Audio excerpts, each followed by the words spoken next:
Oi, gente! Olá, quem tá entrando.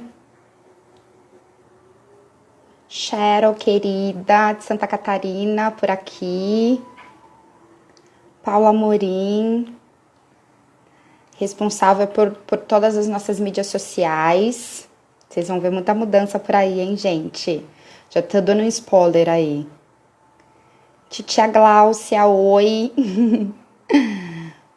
Essa deve ser uma tia bem coruja, né, Titia Gláucia? Quem mais tá aqui? A Hildema Fernandes. Rafa Souza, olá. Mariana. Deixa eu dar aqui um. Peraí, que não tá rolando.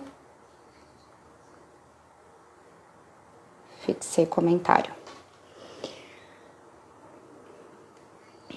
Oi, Nathalie Mariano, tudo bem? Vou falando oi aqui para todo mundo que tá entrando, até nosso convidado entrar. Eu gosto de ver quem vai participando. Já falei do Rafa Souza? Se não, tô falando de novo. Peraí, que minha gambiarra já começou caindo do celular. Caiu? Aham, peraí. Acho que foi. Não.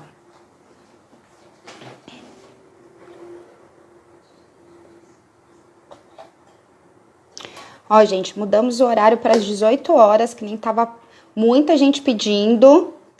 Então, vamos fazer esse teste de começar a fazer as nossas lives a partir das 18 horas. Estávamos fazendo alguns testes em junho, fizemos às 17, porque algumas pessoas falaram que preferem fazer às 17, que está acabando ali o dia, ainda está falando sobre o tema que costuma trabalhar, diversidade e inclusão e tudo mais, né? Mas algumas falavam assim, não consigo parar às 17, daí eu tenho que ver sempre gravado e eu quero participar ao vivo. Então mudamos para 18. Vamos fazer uns testezinhos aí para ver qual horário funciona melhor para vocês participarem, tá? Que pra gente é super importante a participação de todos, enviar perguntas. A última live da quinta-feira passada, da terça-feira passada, com a Débora, teve muita participação, foi muito legal as perguntas e tudo mais.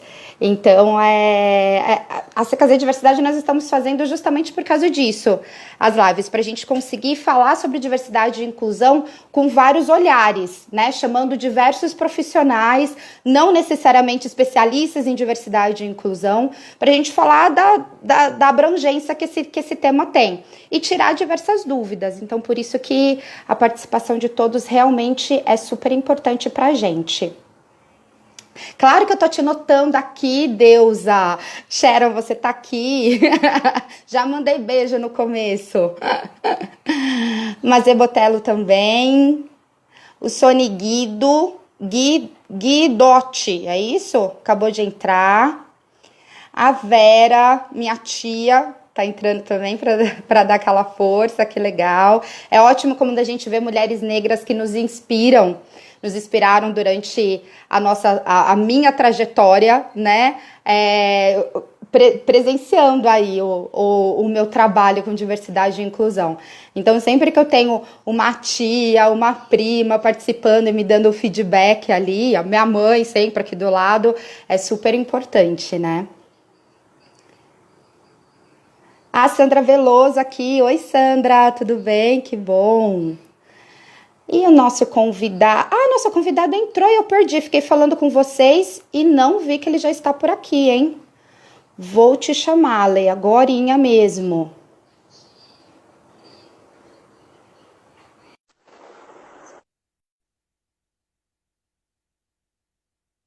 Vamos ver, chamando. Oi, Aí, tudo Juliane. bom? Oiê, entrou, tudo ótimo, e com você? E aí, eu tô ótimo, está no meio de uma pandemia, Mas eu tô seguro, eu tô bem, e batendo um papo contigo agora. Pois é, agora sempre quando me perguntam tudo bem, eu falo assim, que a pergunta mais fácil que era, que a gente sempre respondia, tô bem, tudo bem, é a mais complexa de responder hoje em dia, não é?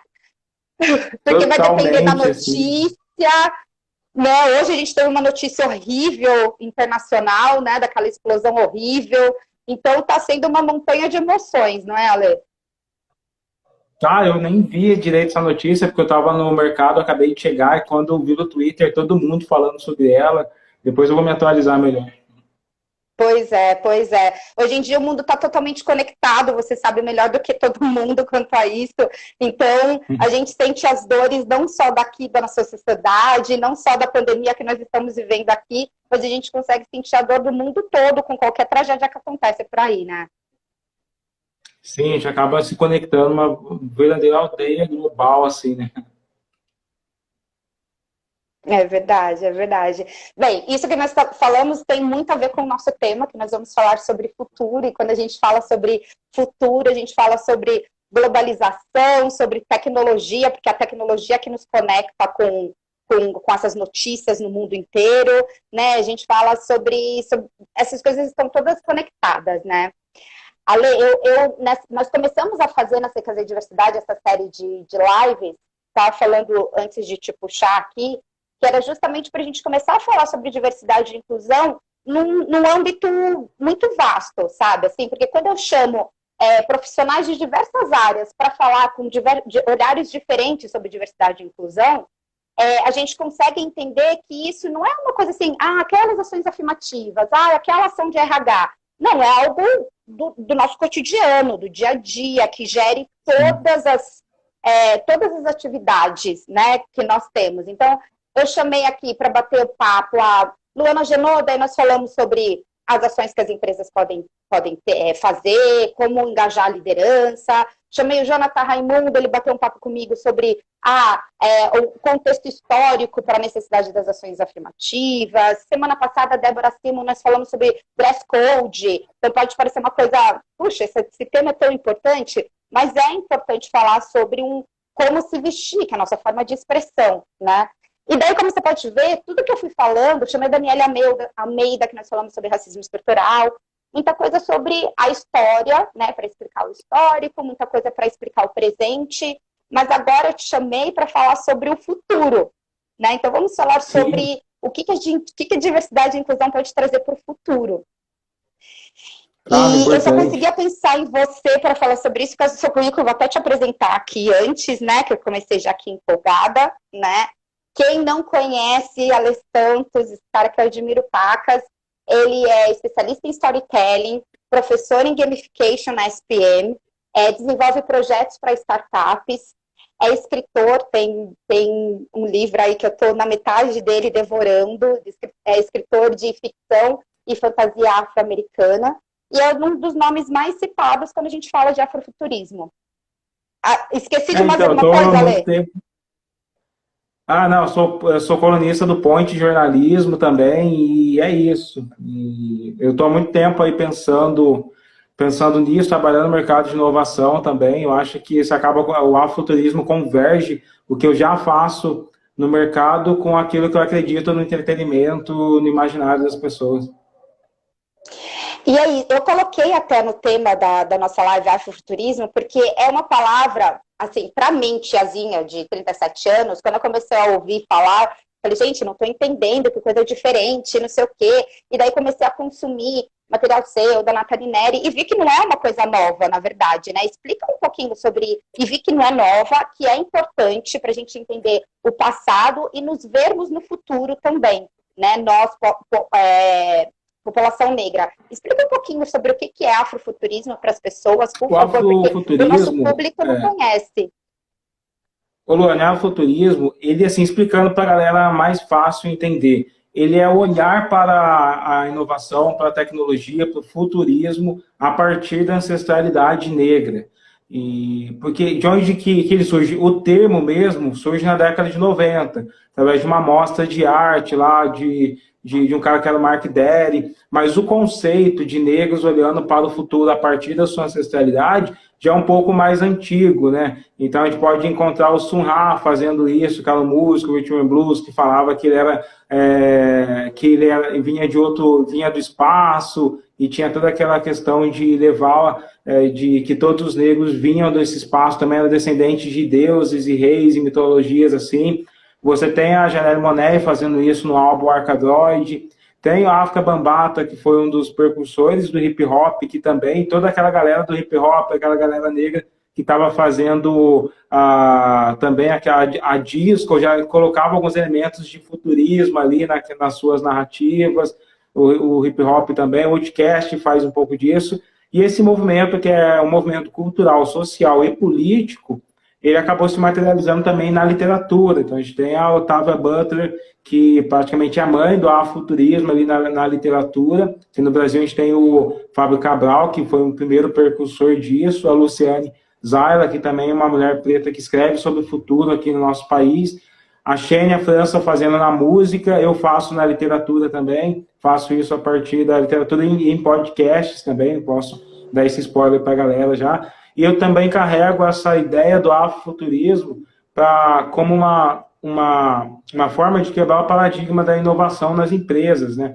A inovação nas empresas, ela tem o olhar, ela nasce com o olhar de pessoas brancas e que consideram as pessoas brancas como o padrão de tudo isso. E esse olhar vem muito por conta da ficção científica, né? Vale muito a pena a gente lembrar que a ficção científica inspirou muitas inovações. O celular, que veio de Star Trek, né? A própria palavra cyberespaço, deixa eu ver se eu encontro aqui o livro que carrega isso. Tem um monte de livros aqui. Nossa, eu tenho aqui. A própria palavra cyberespaço nasce dessa obra, a trilogia do Sproul, e basicamente desse livro que é o Neuromancer. Tudo que a gente discute sobre cyberespaço foi criado por conta da mente do William Gibson, um dos maiores autores de ficção científica, que é um cara branco e que ele foi super racista quando ele escreveu sobre os negros, porque aqui tem os negros que são Zion, que é um estereótipo dos jamaicanos. Essa obra inspirou Matrix. As irmãs Wachowski, elas conseguiram tirar os estereótipos raciais do que o William Gibson colocou aqui. Então não tem tipo isso nos Zionitas lá. Mas o que a gente quer dizer, o que eu quero provocar com isso é o seguinte: tudo que a gente tem discutido de cyberespaço há décadas nasce do olhar de um cara branco que foi racista. Da mesma maneira, a palavra robô, e a gente fala muito sobre robótica, sobre como os robôs influenciam no Twitter, como os robôs influenciam no mundo, foi criado por um russo lá em 1920. Então, assim, tudo que a gente discute hoje de tecnologia surge do imaginário de pessoas brancas. O afrofuturismo vem romper isso, vem colocar o povo negro no centro das inovações tecnológicas também. Talvez a gente não precise nem usar o mesmo nome cyberespaço, talvez a gente precise criar uma nova concepção do que seria um robô a partir das mitologias africanas. Então, quando a gente cria essas utopias, cria imaginário de como seria um ambiente hipertecnológico a partir da experiência negra, que é o que o Pantera Negra fez, a gente também inspira que os cientistas, que os inovadores das empresas criem startups, criem tecnologia, criem outras soluções a partir da imaginação de pessoas negras. Nossa, e isso, quando eu ouvi você falando sobre isso, eu achei muito interessante, né? Que então, do que a ficção, ela na verdade, ela dá o drive, porque hoje é a realidade de tecnologia, né? Então pode parecer que é alguma coisa que, puxa, só para ficar em livros, mas não, influencia a atualidade da tecnologia, certo? Sim, hologramas. Tem uma lista exorbitante de coisas que eram ficção e depois se transformaram em realidade. Porque a ciência, e quando a gente pega, por exemplo, Star Trek, eu gosto muito da série Star Trek, quando a gente pega os primeiros congressos de Star Trek que existiram no Brasil, na década de 60, 70, os maiores nomes da ciência estavam lá, né? Os construtores, os escritores de ficção científica no passado eram cientistas. Júlio Verne, que criou a Volta ao Mundo em 80 Dias e criou a 20 Mil Léguas Submarino, ele era um geógrafo, se eu não me engano. Então, tipo, esses caras estavam pensando em ficção, E aí é um processo de retroalimentação, a gente imaginar o futuro e a gente buscar aquele futuro. Então, quando a gente vê que a ficção é uma imaginação utópica sobre um futuro, e que existem pessoas que se inspiram e passam a buscar esse futuro, e a gente vê que não existe espaço para o negro nesse futuro utópico de imaginários brancos, a gente consegue perceber por que as estruturas de startups hoje desfavorecem negro, por que as startups que são unicórnios, por exemplo, como o iFood, tem todo esse rolê de desqualificar e de não conseguir compreender a realidade dos negros que são os seus integradores. Então, quando a gente parte de um imaginário que ele já nasce para desqualificar, para hierarquizar a experiência da pessoa negra, a gente está levando para dentro das nossas instituições também uma estrutura de pensamento que não considera a nossa existência, que não considera a nossa vida. Nossa, e esse exemplo que você deu dos aplicativos de comida, eu acho que ele é muito atual e a gente consegue linkar muito bem mesmo, né, Ale? Porque, assim, você pode ser uma empresa, uma startup inovadora, mas se você não tiver uma cultura inclusiva, se você não tiver diversidade dos seus colaboradores, que vai lá e vai falar assim, ó, pera um pouquinho, eu já trabalhei de entregador e eu sei que isso daqui não é justo, ou esse tipo de comunicação não está falando com eles. Se você não tiver essas vozes diferentes falando dentro da sua empresa, alguma ponta não vai se ligar, né? E hoje em dia a gente está vendo que as pessoas estão ligadas nas empresas que não estão ouvindo todo tipo de público, né? Tanto o consumidor dele interno, né? Quanto o público dele externo. E esses aplicativos de entrega, de delivery, estão sentindo esse movimento. Então, acho que é muito isso que você falou, né, Ale? Quando a gente fala aí de afrofuturismo, é você conseguir ver as pessoas negras projetadas no futuro. Quando você fala a necessidade de você ver isso, é quando você fala que as empresas elas precisam ter a diversidade e a inclusão, né, para ouvir todo mundo e fazer para todo mundo, né, projetar todos os produtos dela para realmente todo mundo. Sim, a gente precisa também pensar em como a gente pode empoderar pessoas negras para elas também criarem as próprias inovações, tá ligado? A gente não quer só que as startups sejam construídas lá na Avenida Paulista e depois empreguem as pessoas como entregadores da periferia. A gente quer que a periferia construa seus próprios algoritmos, suas próprias startups, e empreguem as pessoas da Avenida Paulista. A gente precisa fazer isso. Não tem limite para a tecnologia. Mas quando a gente está enxergando que a tecnologia que a gente diz, acredita que é democrática, acredita que facilita a vida de todo mundo, reproduz as estruturas de poder da sociedade, né? São sempre empresas de pessoas, homens brancos, que dominam todo o campo da tecnologia. Então a gente começa a ver que esse futuro inclusivo aí é uma mentira, né? Ainda mais num país onde a gente não tem acesso à internet para 100% das pessoas, né? Num país de 200 e tantos milhões de pessoas, a gente tem uma inteligência coletiva sendo feita por 100 milhões de pessoas apenas. É verdade, Ale. Eu até coloquei na chamada para a nossa live um trechinho de um relatório que a Accenture fez, que o nome era Getting to Equal, que ela fez no ano passado. E daí esse relatório falou com empresas, mais de 18 mil empresas do Brasil e do mundo todo, e daí ele emitiu o fato de que empresas que são diversas e inclusivas, elas são 11 vezes mais inovadoras e ela tem, em média, né, os funcionários dela, os colaboradores, elas são 6 vezes mais criativos. Então, o que isso mostra? Você não quer que a sua empresa seja obsoleta, fique para trás, como nós já vimos tantas gigantes por aí, né, que a gente falava assim, nossa, nunca vai cair, caiu, porque foi derrubada por, às vezes, pequenas ou médias empresas inovadoras. Então, se você não quer que isso aconteça na sua empresa, então promova realmente um ambiente inclusivo para dar voz para todas as pessoas e diverso, que vá querer atrair todas as pessoas, né? No seu podcast, Ale, acho que isso a gente consegue ver, tanto observando esses relatórios de consultorias que estudam tendências de mercado, como também olhando para o passado. Por quê? A história apagou também muitas coisas que foram descobertas pelo povo negro, né? Muitas invenções que Sim, foram descobertas pelo povo negro. E no seu podcast Infiltrados no Casting, né?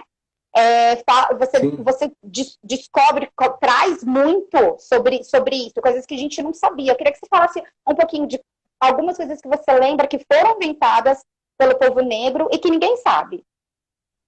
A batata frita foi inventada pelo povo negro, né? Essa batata que faz sucesso pra caramba, que várias empresas ganham dinheiro, foi criada pelo negro lá nos Estados Unidos. O que acontece é que houve esse epistemicídio. Olha, a gente tem que lembrar uma coisa que hoje em dia a gente fala que não existem raças, que todo mundo é uma raça só, que só existe uma raça humana. A ciência, como a gente conhece hoje, ela só chegou nesse entendimento em 2003.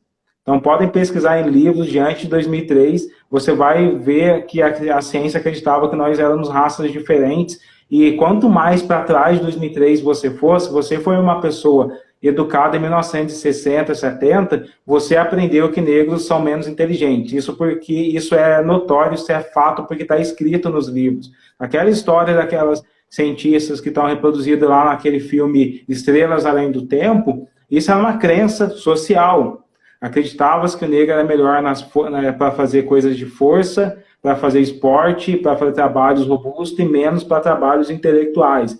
Então, os filósofos diziam isso, os cientistas diziam isso, e o que acontecia é que, por conta dessa crença, eles desconsideravam, sabe? Quantos Shakespeare não puderam nascer na África ou na periferia do Rio de Janeiro, só porque a sociedade acreditava que ele nunca seria capaz e, por isso, nunca deu uma escola de qualidade, nunca deu uma oportunidade, nunca fez com que ele chegasse na sua empresa, tá ligado? Então, acho que a gente precisa muito questionar essas crenças que existem na sociedade e perceber que, às vezes, o que a gente considera como privilégio, na verdade, é só uma estrutura melhor de educação, é só, de repente, uma pessoa que não precisou ir para a escola só para comer, tá ligado? Às vezes é só uma pessoa que estava lá e não precisava pagar as contas em casa, ou não chegava numa casa e tinha pai e mãe e a conta de luz estava paga e por isso tinha um desempenho melhor.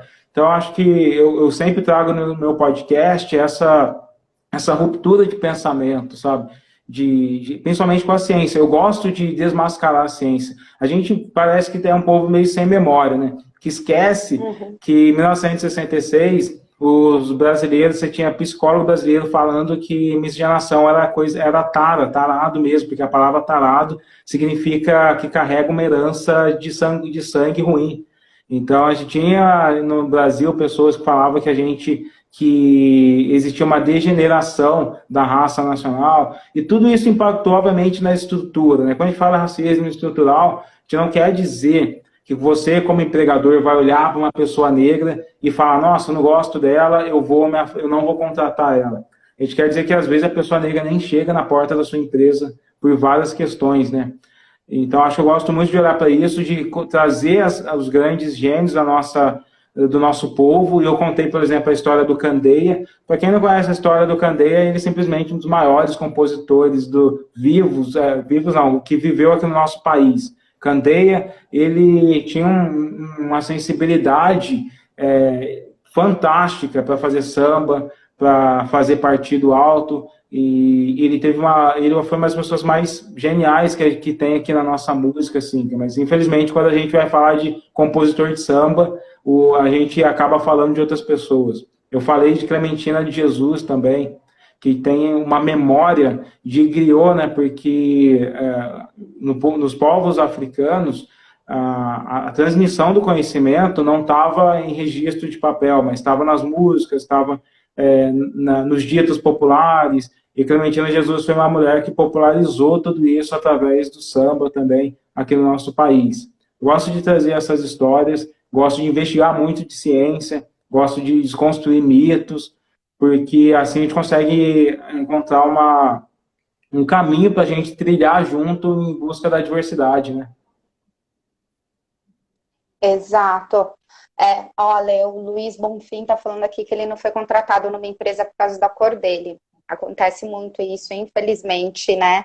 E é esse o trajeto que você está falando, né? Da gente saber um pouquinho da nossa história, se empoderar, e daí, Luiz, levantar a cabeça que nem os nossos antepassados fizeram e bater na próxima empresa, porque com a certeza de que eles estão perdendo um ótimo talento se eles não te absorveram por causa disso, né? Então, é Isso bem é. isso. E às vezes, o que acontece, Ale, por tudo isso que você falou assim dessa parte histórica, do que a gente aprende nas escolas e tudo mais, o que eu tenho, com relatos que nem o do Luiz, o que eu tenho visto nos nossos clientes? Que alguns profissionais negros que já estão inseridos na empresa, eles não têm uma autoestima, né? Então, às vezes, tem cliente que fala assim, não, mas eu tenho um profissional aqui, eu tento abrir caminhos para ele evoluir aqui dentro, né, para ele ser promovido, mas ele não agarra muito.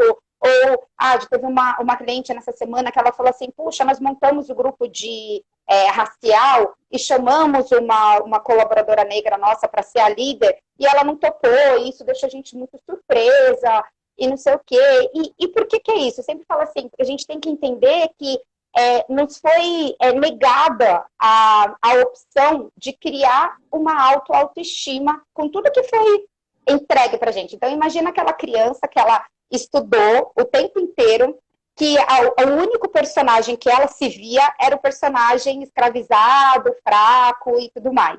Era o único personagem na história que ela se via. Você acha que ela vai se tornar que tipo de profissional no futuro? Né? Com uma autoestima ou não? Ou então até mesmo o garoto, a criança branca que sempre também estudou essa mesma coisa. Quando eu for um líder, uma líder, vai ver num profissional negro uma liderança, ou será que o viés inconsciente ali dele vai falar assim, puxa vida dele ou dela, vai falar assim, puxa vida, essa pessoa ela não serve para esse cargo.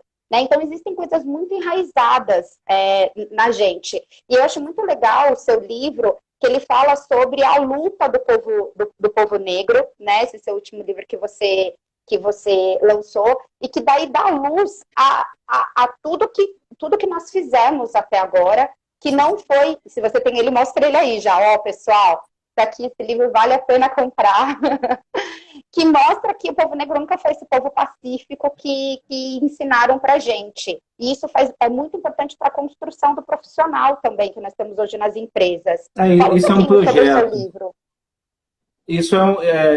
Existe um projeto das elites intelectuais brasileiras, e isso é histórico, de não contar para as pessoas as revoltas que existiram, porque faz mais sentido se você quer hierarquizar socialmente um povo, e esse determinismo que hierarquizava socialmente as pessoas, ele existiu no nosso país até poucas décadas atrás.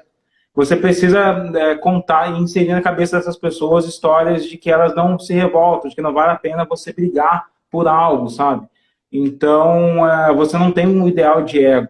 O Joseph Campbell, que é um mitólogo muito famoso e evidenciou a jornada do herói, ele diz que os mitos, eles têm como função básica fazer um povo avançar. Agora, se você tem uma pessoa negra que não tem contato com um mito, que não tem contato com uma figura positiva, o que vai acontecer? Ela se perde na sociedade. Você vê uma sociedade o tempo todo falando que pessoas brancas são heróicas, que pessoas brancas são as mocinhas, que pessoas brancas são os empresários, são os melhores profissionais de dentistas, são os melhores psicólogos, e você não vê uma sociedade falando isso de negro, né? Você não tinha entretenimento, tem um papel muito duro nisso, né? Porque você tinha obras que tratavam o negro como bandido na televisão, tratavam como subalterno, como ajudante, como que impenetraram na cabeça das pessoas que o negro de terno ele vai ser um chofer, ele não vai ser um grande empresário. Isso é repetido eternamente ali, infelizmente até hoje, em alguns canais de TV, e você não tem na mesma proporção as pessoas trazendo figuras de negros como empresários, de negros como uma simples dona de casa que empreende e faz e que é sucesso e que cuida e que consegue criar seus filhos, e mesmo que cria seus filhos, eles não se envolvem nas drogas, sabe? Figuras simples, coisas do dia a dia. A gente não tem isso na televisão constantemente, na maior intensidade. Então, o que a gente vê não só com o afrofuturismo, mas principalmente nos Estados Unidos,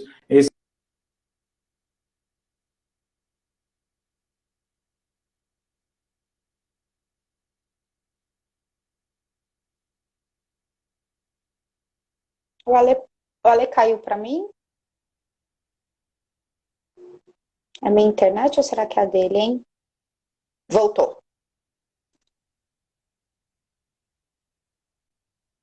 Criando essas referências que não tínhamos, né?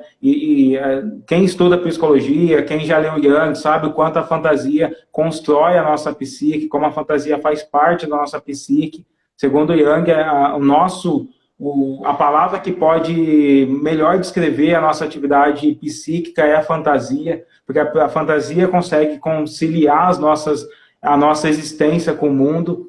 Então, quando você não tem a fantasia negra mostrando que você também é o herói, que você também é a pessoa que tem essa jornada, você fica assim preso num estágio que é meio um limbo da sociedade. Você não sabe para onde você vai como uma pessoa. E aí você acaba chegando nesses casos de que você nem quer arriscar a assumir uma posição, até porque também não faz sentido, dentro de uma estrutura que sempre foi racista, você se marcar como negro, né? Você se auto-identificar como negro num ambiente que você nem sabe se é seguro você se identificar como negro.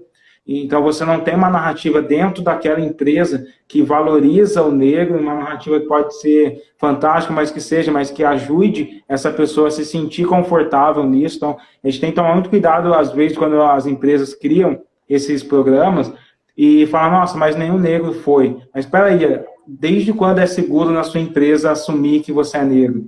Sabe, desde quando foi seguro para todo mundo dizer, será que as pessoas que a partir do momento que você cria uma célula com 4 negros, todas as outras pessoas não vão ficar falando que elas são mimizentas? Então, será que essa cultura não existe, sabe? Será que é seguro? Então, a gente precisa trabalhar essas histórias, a gente precisa trabalhar esse ideal de ego que Freud dizia, mas que Neuza Santos falava que o negro não tem na sociedade brasileira, esse ideal de ego heróico, poderoso, forte, sendo construído com essas estruturas arquétipas e essas narrativas que podem valorizar, aí sim, uma ação, valorizar uma existência do negro naquele espaço coletivo.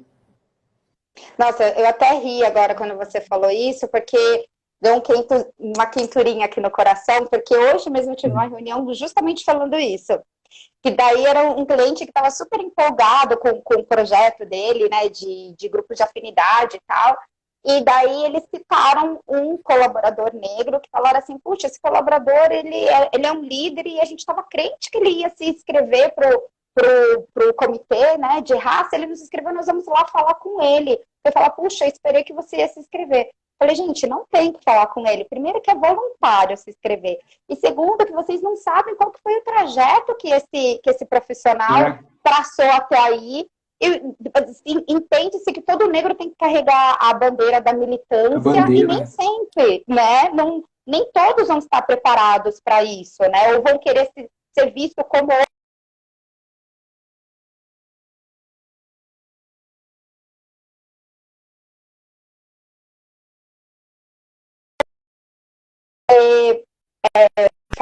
exatamente o que eu falei hoje pro meu cliente.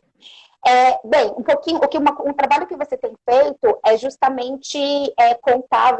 Eu vi uma reportagem que você falou assim que você acredita que nós temos que contar a nossa história para que a história seja bem contada, né?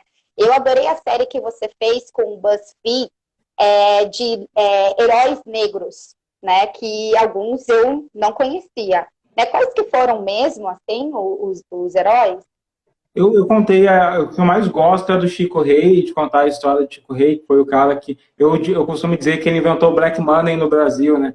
Porque ele começou a juntar ouro na própria cabeça, assim, quando ele trabalhava, quando ele era escravizado numa mina de ouro em Minas Gerais, e com o ouro que ele juntava no cabelo, ele conseguiu pagar a própria alforria, a alforria de seu filho e vários amigos, e montar um reinado que é celebrado na Congada, lá em Ouro Preto, até hoje.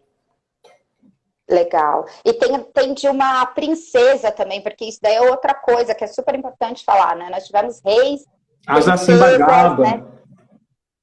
Eu tenho a imagem dela aqui, porque a história dela está aqui no meu livro também. E a Zacimba, ela mostra, ela foi reconhecida como... Aqui tem uma ilustração muito linda dela. Linda, lindíssima. Ela foi reconhecida como uma rainha da nação Cambinda, se não me engano, pelos outros escravizados lá onde ela estava, Espírito Santo, e desde esse momento que ela foi reconhecida, obviamente o barão, lá, o fazendeiro, pegou ela e começou a maltratar ela de todas as maneiras terríveis possíveis, como uma forma de chantagear aqueles negros escravizados para que eles não fizessem nenhuma revolta, nem nada. Só que eles traçaram um plano junto, que foi envenenar o fazendeiro. Eles conseguiram esse envenenamento, e aí eles chamavam de pó de amansar senhor, que é a cabeça de arará, que ela ia colocando na comida dele. Ele estuprava ela, ele maltratava ela de maneiras horríveis, assim, de maneiras desumanas, e quando eles conseguiram envenenar ela, eles estouraram toda a senzala e passaram o resto da vida como piratas que, quando chegavam os navios com escravizados, eles invadiam, liderados pela Zacimba Gaba, e eles libertavam todo mundo desses navios. Uma história muito poderosa também, que mostra o poder da luta da mulher preta nesse país, né? Porque não foi só uma história de você estar sendo oprimida e você vai ser estuprada, e não foi só uma história de submissão, mas foi uma história de revolta e de poder também, de poder corromper as estruturas da escravidão. E o que eu achei incrível quando eu li essa história que você escreveu, foi assim, eles viveram como piratas, ou seja, o povo negro que vivia aqui no Brasil, ele sabia também navegar, né, porque a gente tem a imagem que não, então, sim, os povos africanos, eles sabiam navegar também, sabe, que a gente tem a ideia que que os europeus criaram os barcos, os navios, e tá tudo na mão deles, né, e não é bem assim. Eu acho que eles foram, tipo, os primeiros que conseguiam fazer grandes viagens para outros continentes, mas porque eles tinham essa ambição maluca de não se conter no seu país, né? Porque a questão é que os outros povos, você pode ver, por exemplo, os asiáticos, eles não saíram muito da China para falar, vamos invadir a América, tá ligado? Eles são povos que sempre ficaram lá e eles se sentem super satisfeitos com isso. E os africanos sempre tinham a sua própria cosmovisão, que era muito centrada, mas a Europa foi um continente sangrento e construído com muitas revoltas e brigas internas, assim. Eu acho que eles não conseguiram se conter lá dentro e quiseram levar a briga para os outros lugares do mundo. Legal. Bem, vou falar aqui com a Amanda, que ela falou que adorou meu blazer de onça. Obrigada. Coloquei em homenagem a Beyoncé, que teve todo esse bafafá essa semana, inclusive ligada com o afrofuturismo. Então, quem não sabe, vai para... Fala sobre você participou de você fez um artigo agora, né? Participou de um artigo sobre essa polêmica de afro. Eu dei uma entrevista para a Cláudia. Isso. E dei uma entrevista para a Cláudia, porque geralmente assim, é importante a gente falar sobre isso, porque as empresas cometem muito esse erro, que é analisar o contexto negro a partir da perspectiva não negra. Então, geralmente, a galera quer entender, quer analisar, por exemplo, a cultura do hip hop utilizando a estética de Mozart. Então, não faz sentido nenhum. Aqueles caras que saem da academia com a sua experiência e quer olhar, usar a sua lente, o seu óculos, para uma cultura que não tem os mesmos valores, que não tem a mesma experiência de vida, que não tem nem mesmo a mesma forma de acontecer, sabe? Então, eu critiquei muito isso, porque quando essa autora ela vai falar da Beyoncé, ela começa a querer colocar numa régua que não cabe Beyoncé, sabe? Como a gente pode valorizar os filósofos africanos, toda a experiência de vida negra, a gente pode valorizar os pensadores negros brasileiros, para olhar, para criticar mesmo que seja negativamente a Beyoncé, e não, tipo, reproduzir o racismo, que é trazer uma régua europeia para colocar o negro dentro dessa régua, que essa régua foi feita para nos infidelizar. É verdade, é verdade. Ale, voltando um pouquinho para o corporativo, no corporativo, nos últimos anos, ficaram muito em evidência algumas expressões como brainstorm, storytelling, feedback, todo mundo fala isso em qualquer tipo de empresa. E daí, elas, independente do que cada uma dessas expressões trazem, todas, a gente pode falar que elas consistem em ouvir, dar espaço de fala, né, para que se falem, né, daí a partir daí que você consegue a construção. Então, feedback, você precisa falar, a outra pessoa precisa ouvir, né? O brainstorm, todo mundo senta na mesa e fala a sua opinião, e todo mundo ouve para que consiga construir uma coisa nova, e aí vai. E eu costumo falar que nada disso acontece se você não tem um ambiente inclusivo na empresa. Então, acontece, se você realmente não tem uma empresa que ela esteja preparada para ouvir o que todos têm para falar, independente da raça, independente da orientação sexual, independente da formação, né? Se você não tem um ambiente que realmente vai deixar aquela pessoa à vontade para falar o que ela pensa, não adianta você usar todas essas expressões americanizadas que não vai funcionar lá dentro. Porque todo mundo vai sentar na mesa e vai falar, repetir exatamente o que aquele líder que não é inclusivo fala, que a gente chama isso de viés de grupo, né? Então, o chefe fala que é melhor, o chefe ou a chefe fala que é melhor azul, aí, como ele não é inclusivo ou ela não é inclusiva, todo mundo vai falar assim, é verdade, é melhor azul. Porque você não tem um ambiente inclusivo ou uma postura. Então, não adianta ficar falando essas palavras da moda. Eu acho que esse exemplo da Beyoncé é clássico. Se a gente tiver essa autora que criticou a Beyoncé, que é a Leila Schwartz, ela é dona da maior editora, de uma das maiores editoras de livros do Brasil, que é a Companhia das Letras, uma das fundadoras, né? Se você pega uma empresa que tem 5 pessoas iguais a ela dentro de uma sala, elas não teriam aprovado o lançamento do álbum da Beyoncé. Imagina, você está podando, limitando o poder de da Beyoncé, que é essa rainha preta que fala com o mundo todo, que conecta com todo mundo e que faz muito dinheiro com tudo isso, só porque não cabe na sua régua do seu próprio mundo, do seu óculos, da forma como você escolheu ver e hierarquizar a experiência cultural. É isso mesmo, isso a gente consegue trazer em tudo, né? Às vezes pode ser uma ideia diferente de criação de software, uma ideia diferente de forma de fazer um relatório, uma ideia diferente de forma de vender um produto, que se todo mundo pensa igual ali na mesa, vai ser barrado, e às vezes era uma ideia incrível. Você já fez alguma consultoria numa startup que você visualizou isso? Assim, puxa, todo mundo pensa igual, e o ambiente não deixa com que crie-se coisa nova nessas suas consultorias de empresa, você já sentiu alguma coisa assim? Eu dou aula na pós da ESPM, então, eu já participei de projetos com startups, onde a gente vê, e parece assim, que existe essa bolha da branquitude nesses ambientes, eles não percebem que eles são todos iguais, que eles vêm nas mesmas faculdades, que eles moram nos mesmos bairros, que eles ouvem os mesmos tipos de música, bebem a mesma cerveja e fazem o mesmo roteiro de intercâmbio no mundo. E nenhum deles conhece, tipo, as músicas que a gente ouve naquele pagodinho na laje da nossa casa, tá ligado? Ninguém tá ligado dessa experiência de vida. E até mesmo quando a gente vai falar de outros estados, a maior parte dessa galera, porque o centro empresarial brasileiro que faz mais grana é São Paulo, não conhece a vida de um periférico do Amazonas, de Maceió, de Goiás, não sabe o que a gente está falando. O Brasil é muito mais do que essa imagem que as novelas da Globo criaram de Rio e São Paulo, tá ligado? Então, essas pessoas não conhecem. A maior parte dessas empresas que se dizem inovadoras, dessas startups criadas por esses garotos que saem esses Faria Limers, nunca aprovaria o segundo maior canal de música do mundo, que é o Condzilla. Por elas, Condzilla nunca teria chegado nesse lugar.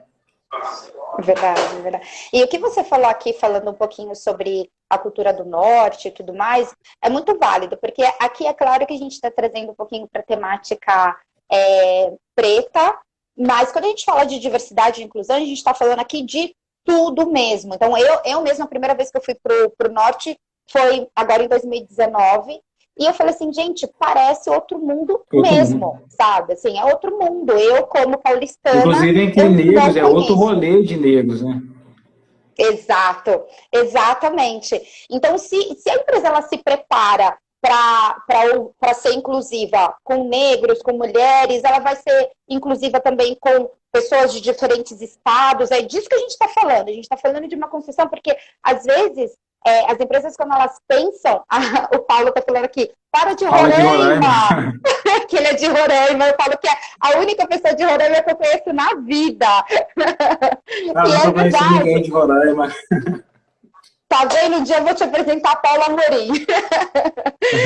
E quando a gente fala de diversidade, a gente está falando de tudo isso. E o quanto se perde de pensar realmente somente com a cabeça. Daí, branca, cis, hétero de São Paulo. Poxa vida, você está fechando aqui e quando você está produzindo um produto para o Brasil todo, ou às vezes para o mundo inteiro, né? Então, isso que é muito importante, gente. Quando a gente fala de diversidade e inclusão, às vezes de equidade racial, eu vejo alguns brancos que eles ouvem assim, verdade, precisamos fazer alguma coisa, porque realmente o coitado do povo negro, não sei. Gente, todo mundo perde com isso.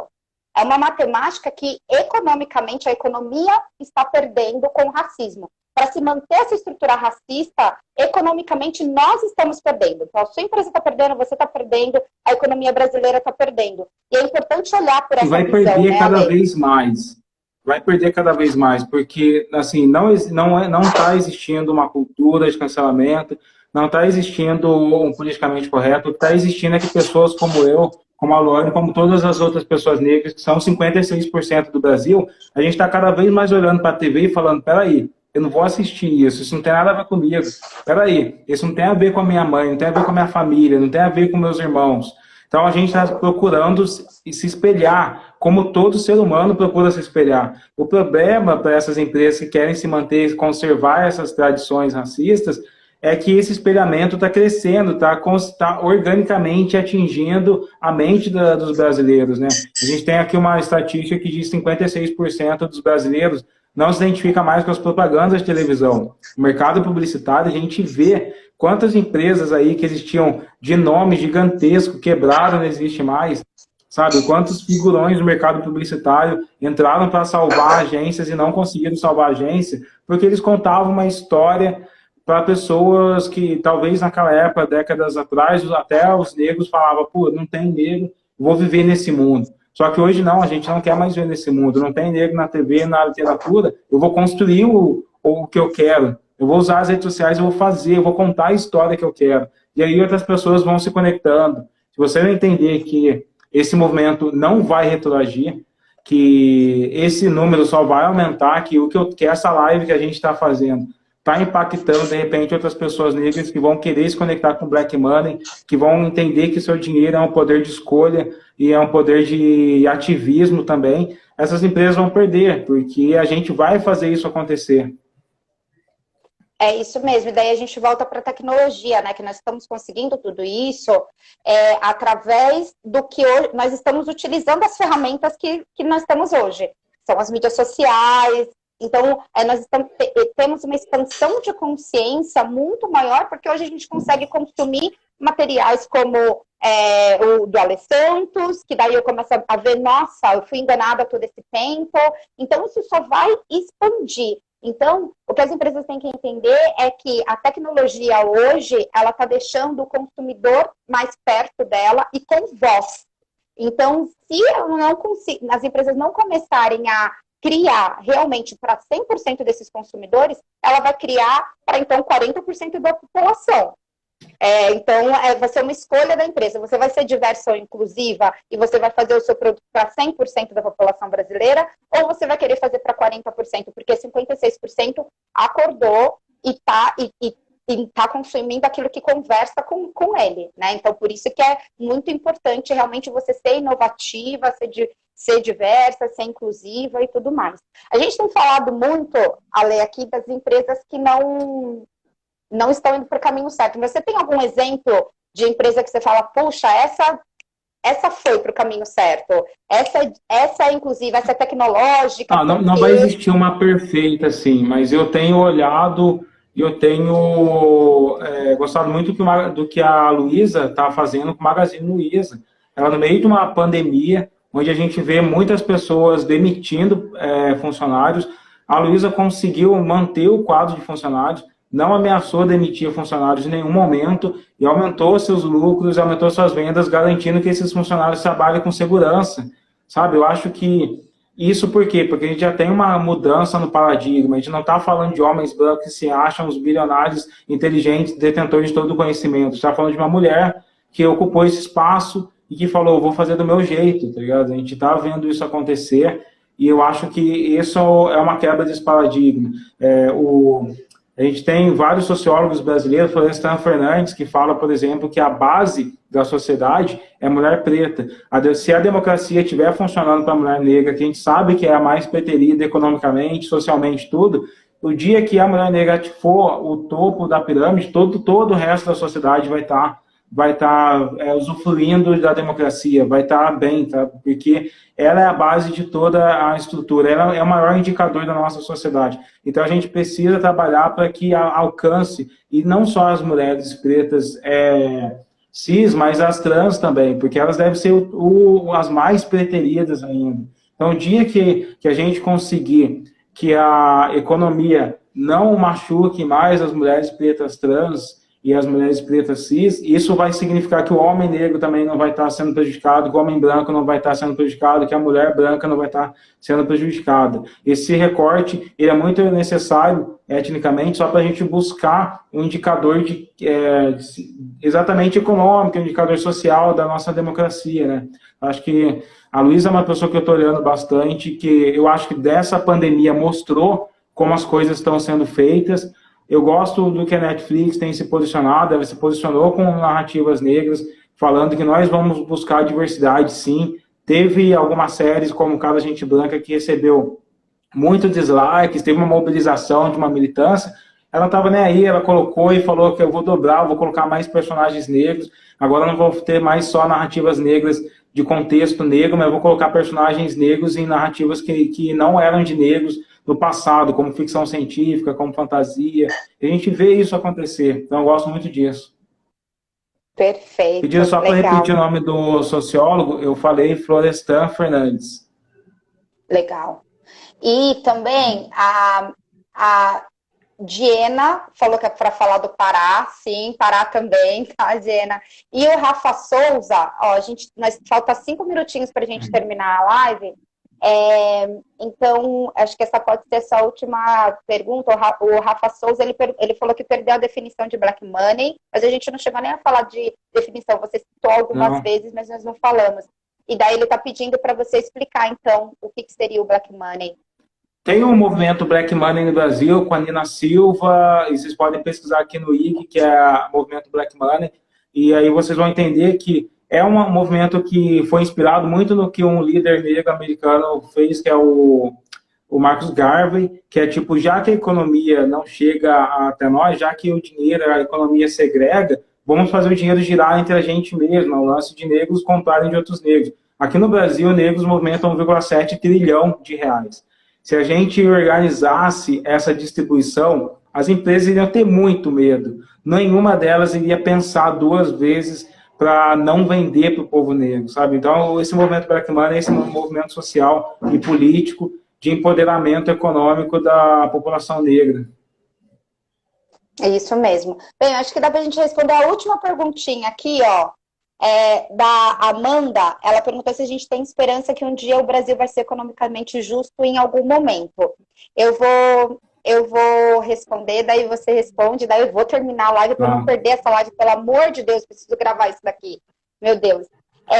Eu tenho esperança. Lá na CKD a gente fala que a gente tem paixão em transformar.